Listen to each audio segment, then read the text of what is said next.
कहानी की शुरुआत मैक्सिको की खाड़ी से होती है, जहां चार करीबी दोस्त डीप सी फिशिंग ट्रिप पर निकलते हैं।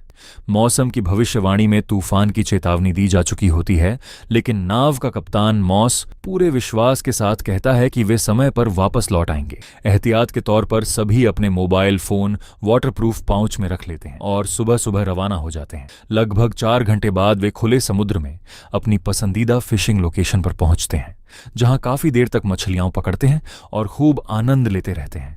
अचानक आसमान में गरज सुनाई देती है तो सभी वापस जाने का फैसला करते हैं, लेकिन जैसे ही वे लंगर उठाने की कोशिश करते हैं, पता चलता है कि वह समुद्र की तह में मौजूद चट्टानों में बुरी तरह फंस चुका है। चारों अपनी पूरी ताकत लगा देते हैं, मगर लंगर अपनी जगह से नहीं हिलता। अगर वे नाव का रुख बदलकर दूसरी तरफ से खींचते तो शायद समस्या आसानी से हल हो जाती, लेकिन किसी के दिमाग में यह बात नहीं आती। मॉस महंगा लंगर छोड़ना नहीं चाहता और यही जिद उसे एक बेहद खतरनाक फैसला लेने पर मजबूर कर देती है। वह नाव का इंजन स्टार्ट करता है और सोचता है कि इंजन की ताकत से लंगर बाहर निकल आएगा। अब सबकी नजरें सिर्फ रस्सी पर टिकी हुई थीं।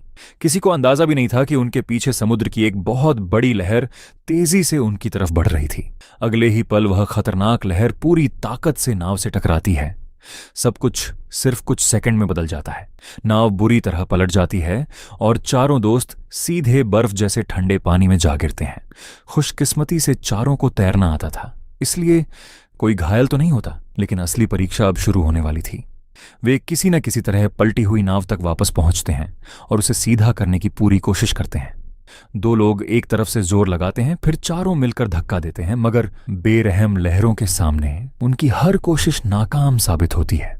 उन्हें लगता है कि शायद लंगर की रस्सी नाव को नीचे खींच रही है। मॉस तुरंत पानी में जाता है और प्रोपेलर की मदद से रस्सी काट देता है। लंगर के डूब जाने के बाद अब उन्हें नाव को रोकने की कोई उम्मीद नजर नहीं आती। रस्सी हटाने के बावजूद समुद्र की खतरनाक लहरें उनकी हर कोशिश को नाकाम कर देती हैं। समय बीतता रहता है और देखते ही देखते 5 घंटे गुजर जाते हैं। बर्फ जैसे ठंडे पानी में लगातार रहने की वजह से चारों दोस्त बुरी तरह कांपने लगते हैं। अपनी जान बचाने के लिए वे बारी बारी से पानी में गोता लगाते हैं, ताकि नाव के अंदर मौजूद कोई भी काम की चीज तलाश कर सके। किसी को एक लाइफ जैकेट मिल जाती है तो किसी के हाथ एक महत्वपूर्ण सिग्नल फ्लेयर लग जाता है, जो शायद उन्हें बचाने का एकमात्र जरिया बन सकता था। इसी दौरान निक को एक फोन भी मिल जाता है। कुछ पलों के लिए सबके चेहरों पर उम्मीद दिखाई देती है, लेकिन तुरंत ही एक कड़वी सच्चाई सामने आ जाती है। वे समुद्र के ऐसे सुनसान हिस्से में फंसे हुए थे जहां फोन पर बिल्कुल भी सिग्नल मौजूद नहीं था। दूसरी तरफ उनके घर वाले टीवी पर खराब मौसम की खबरें देखकर डर में डूबे हुए थे। उन्हें यह भी नहीं पता था कि उनके अपने जिंदा हैं या नहीं, क्योंकि चारों के फोन बंद हो चुके थे। जब रेस्क्यू टीम को उनकी स्थिति का पता चलता है तो अनुभवी कैप्टन जॉन टॉरेंट तुरंत समझ जाता है कि मामला कितना खतरनाक है। वह अपनी टीम को बताता है कि इतने ठंडे समुद्री पानी में ज्यादा देर तक जिंदा रहना लगभग नामुमकिन हो जाता है। इंसान का शरीर धीरे धीरे जवाब देना शुरू कर देता है। दिल पर असर पड़ता है, फेफड़े कमजोर होने लगते हैं, शरीर का टेम्परेचर कंट्रोल सिस्टम खराब होने लगता है और दिमाग सही तरह से काम करना बंद कर देता है। कैप्टन जॉन जानता था कि समय उनके खिलाफ जा रहा है। उधर मुश्किल समय में मॉस की पत्नी को उस जीपीएस इंफॉर्मेशन का पता चल जाता है, जिसका इस्तेमाल मॉस ने पहले किया था। अब रेस्क्यू टीम के पास उनकी आखिरी झात लोकेशन मौजूद थी, लेकिन समस्या यह थी कि समुद्र में हालात बेहद खराब थे। धुंध और तूफानी मौसम की वजह से विजिबिलिटी लगभग खत्म हो चुकी थी। हेलीकॉप्टर बार बार खतरा उठाकर नीचे आता, लेकिन नीचे फैले हुए बेकाबू समुद्र में कुछ भी नजर नहीं आता था। ऊपर से कई घंटों तक लहरों के साथ बहने की वजह से चारों दोस्त अपनी असली लोकेशन से बहुत दूर जा चुके थे। रेस्क्यू ऑपरेशन एक मुश्किल चरण में पहुंच जाता है। समय बीतने के साथ इन चारों की हालत और खराब होने लगती है। ठंड और थकान की वजह से मॉस में मानसिक उलझन के लक्षण दिखाई देने शुरू हो जाते हैं। सबसे खतरनाक चरण तब आता है जब हाइपोथर्मिया बहुत ज्यादा बढ़ जाता है। जब शरीर का टेम्परेचर बहुत ज्यादा गिर जाता है तो दिमाग और नर्वस सिस्टम प्रभावित होने लगते हैं। इंसान को अजीब एहसास होने लगते हैं, यहां तक कि उसे ठंड के बावजूद गर्मी महसूस होने लगती है। और यही चीज मॉस के साथ भी होने लगती है भी था। अचानक एक खतरनाक लहर आती है और मॉस अपना संतुलन खो देता है। इससे पहले कि बाकी लोग उसे संभाल पाते, वह समुद्र के तेज बहाव में बह जाता है और कुछ ही पलों में अंधेरी लहरों के बीच गायब हो जाता है। मॉस को खोते ही बाकी तीनों दोस्त अंदर से टूट जाते हैं। उन्हें यकीन नहीं होता कि उनका साथी उनकी आंखों के सामने चला गया, लेकिन इसी निराशा के बीच उन्हें दूर आसमान में एक हेलीकॉप्टर दिखाई देता है। कई घंटों बाद पहली बार उनके दिल में उम्मीद की एक किरण पैदा होती है। उन्हें लगता है कि शायद अब उनकी जान बच सकती है, लेकिन किस्मत अभी भी उनका इम्तिहान ले रही थी। मॉस को बचाने की कोशिश में वे अपने सारे सिग्नल फ्लेयर्स पहले ही इस्तेमाल कर चुके थे। अब उनके पास हेलीकॉप्टर को अपनी जगह बताने का कोई जरिया नहीं बचा था। वे पूरी ताकत से चिल्लाने लगते हैं ताकि ऊपर मौजूद रेस्क्यू टीम उन्हें सुन सके। निक जल्दी से अपना मोबाइल फोन निकालता है और उसकी फ्लैशलाइट ऑन कर देता है। उसे उम्मीद होती है कि शायद इस छोटी सी रोशनी से हेलीकॉप्टर वाले उन्हें देख लें, लेकिन खराब मौसम, तेज बारिश और समुद्र की बेकाबू लहरों के बीच 3 इंसानों को ढूंढना नामुमकिन के बराबर था। ऊपर से हेलीकॉप्टर खुद भी खतरे में था। खराब हालात की वजह से पायलट ज्यादा देर तक वहां रुक नहीं सकता था। काफी देर तक तलाश करने के बाद रेस्क्यू टीम को वापस जाना पड़ता है। दूसरी तरफ उनके घर वाले लगातार दुआएं कर रहे थे, जबकि कोस्ट गार्ड की टीम भी हिम्मत नहीं हार रही थी। कैप्टन जॉन टॉरेंट अपनी पूरी टीम के साथ लगातार सर्च ऑपरेशन जारी रखता है। अगला प्लान एक बड़े रेस्क्यू हेलीकॉप्टर को भेजने का बनाया जाता है, लेकिन समुद्र अभी भी शांत होने का नाम नहीं ले रहा था। लगातार लहरों के हमलों के बीच कोरी भी धीरे धीरे कमजोर होने लगता है। कुछ ही देर बाद एक बड़ी लहर उसे भी नाव से दूर ले जाती है। अब सिर्फ निक और विल बाकी रह जाते हैं। दोनों जानते थे कि उनके पास समय बहुत कम है। उनके शरीर ठंड से सुन्न हो चुके थे और ताकत लगभग खत्म हो चुकी थी। निक अपनी लाइफ जैकेट उतार कर विल को देना चाहता है ताकि वह कुछ देर और गर्म रह सके, लेकिन विल उसे लेने से इनकार कर देता है। उसी पल एक शार्क उनकी छोटी नाव से टकरा जाती है। जोरदार झटके से विल लगभग पानी में गिरने वाला होता है। दोनों डर के मारे एक दूसरे को मजबूती से पकड़ लेते हैं।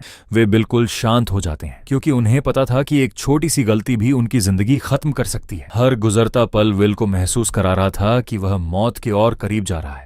निक अपने दोस्त का हौसला बनाए रखने की कोशिश करता है। वह उसे पकड़े रखता है और उनकी पुरानी ट्रेनिंग के दौरान लगाए जाने वाले नारे दोहराने लगता है ताकि विल हिम्मत न हारे। दोनों बार बार खुद को नाव के करीब रखने की कोशिश करते हैं, लेकिन ठंड और थकान उनके शरीर से आखिरी ताकत भी छीन रही थी। उधर रेस्क्यू हेलीकॉप्टर लगातार उन्हें ढूंढ रहा था, लेकिन अभी तक कोई सफलता नहीं मिली थी। कैप्टन जॉन टॉरेंट ने आखिरी उम्मीद हेलीकॉप्टर टीम से लगा रखी थी, मगर वहां से भी जवाब आया, हमें कुछ नहीं मिला। विल और निक अब लगभग अपनी आखिरी हद तक पहुंच चुके थे, लेकिन फिर भी वे हार मानने के लिए तैयार नहीं थे। विल ने एक बार फिर हिम्मत की और नाव के अंदर गोता लगाया। इस बार उसे एक फ्लोट बोर्ड, कुछ स्नैक्स और पानी मिल जाता है, जो कुछ समय के लिए उन्हें ताकत देते हैं। लेकिन असली मुश्किल अब भी बाकी थी। तेज ठंड, भूख, प्यास और खतरनाक समुद्र। कुछ देर बाद विल को दूर एक हल्की सी रोशनी दिखाई देती है। दोनों दोस्तों को उम्मीद होती है कि शायद जमीन या कोई जहाज करीब है। वे फोन से मदद लेने की कोशिश करते हैं, लेकिन अब भी